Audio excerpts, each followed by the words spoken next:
কারণ আমরা সবাই হারাম খাচ্ছি অ্যাভেলেবেল, আমি নিজেও ফিল করি। হারাম না খেলে আমাদের দোয়া কবুল হইতো। কাবা ঘরে দোয়া হচ্ছে বিগত প্রায় 40-50 বছর থেকে, আল্লাহ ফিলিস্তিনকে মুক্ত করে দাও, মুসলিম ভাইদেরকে সাহায্য করো, নুসরা নাজিল করো। আপনি দোয়ার কি বরকত দেখতে পারতেছেন? দোয়ার কি ইম্প্যাক্ট পড়তেছে?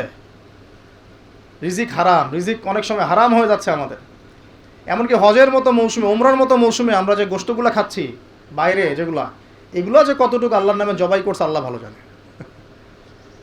ভাবতে হবে তো, এগুলা পারতেছি না। আমি সত্যি বলতেছি যে আমরা হালাল খাইতেও পারতেছি না মনে হয়। চেষ্টা করতে হবে 100% হালালের উপর থাকার জন্য।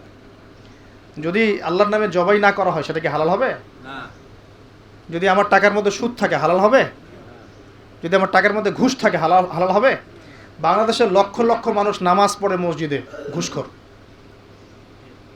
বাংলাদেশের লক্ষ লক্ষ না, কোটি কোটি মানুষ মসজিদে নামাজ পড়ে, মুসল্লি সুদখোর।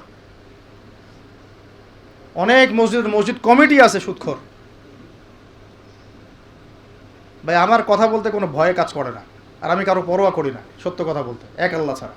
বাংলাদেশে লক্ষ লক্ষ মানুষ আছে মসজিদে নামাজ পড়ে সুদখোর, ঘুষখোর, দুর্নীতিবাজ, করাপ্টেড। আমাদের কথা বলছি, দাড়ি টুপিওয়ালা মানুষ, আমরা বহু দাড়ি টুপিওয়ালা মানুষ আছি, সমাজে চলাফেরা করি, আমাদের রিজিক ঠিক নেই, হারাম খাচ্ছি। দোয়া কবুল হবে?